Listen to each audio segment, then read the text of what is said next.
నమో వెంకటేశాయ. అందరికీ నమస్కారము. సో మనం insulin and weight gain, insulin and obesity అనే దాని గురించి డిస్కస్ చేస్తున్నాము.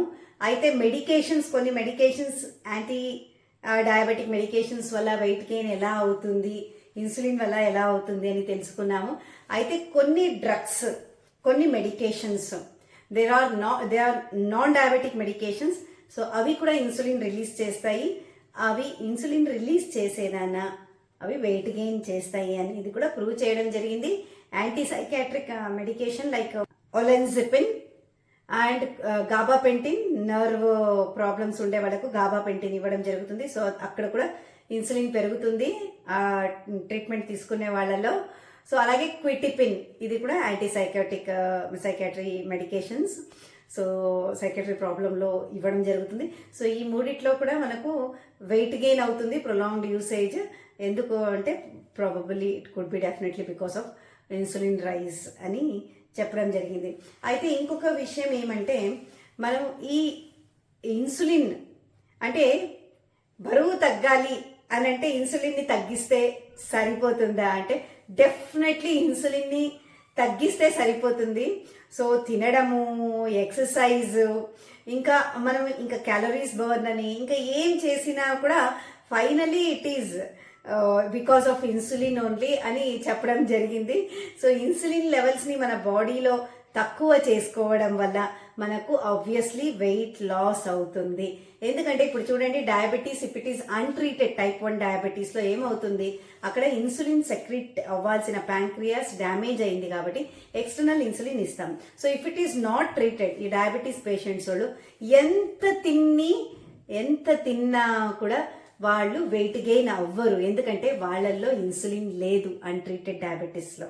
గ్లూకోజ్ ఎక్కువగా ఉంది బట్ ఇన్సులిన్ తక్కువగా ఉంది వాళ్ళల్లో, కాబట్టి వాళ్ళు ఎంత తిన్నా కూడా సన్నగానే ఉంటారు.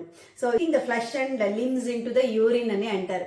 అంటే అంత ఫ్లష్ వెళ్ళిపోతూ ఉంటుంది, ఎంతన్నా తిను, అది it is not going to cause weight gain. అది ఇంకొక condition I'm going to tell, డయాబులిమియా.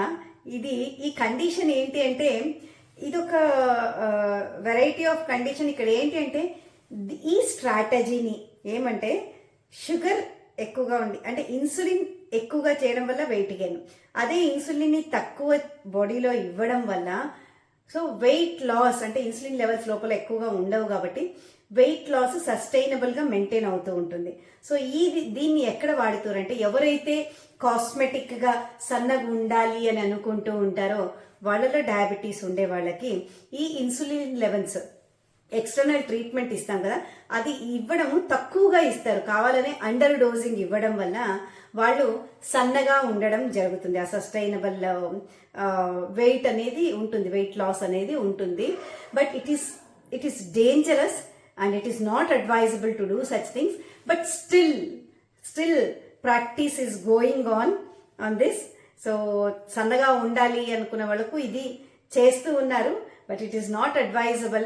అంత సన్నగా ఉండి మన హెల్త్ కాంప్లికేషన్స్ తెచ్చుకొని ఏం చేయడానికి, if it is under dosing చేసినప్పుడు కాంప్లికేషన్స్ మనకు ఎక్కువగా పెరుగుతాయి. So standard dosing is always correct. So ఈ కండిషన్ని డయాబులిమియా అని చెప్పడం జరుగుతుంది. సో ఇలా ఎన్నెన్నో విషయాలు మనం ఇన్సులిన్ గురించి మాట్లాడుతూ ఉందాము. ఆ వీడియో నచ్చితే లైక్ చేయండి, సబ్స్క్రైబ్ చేయండి, మరి అందరికీ షేర్ చేయండి. ధన్యవాదములు.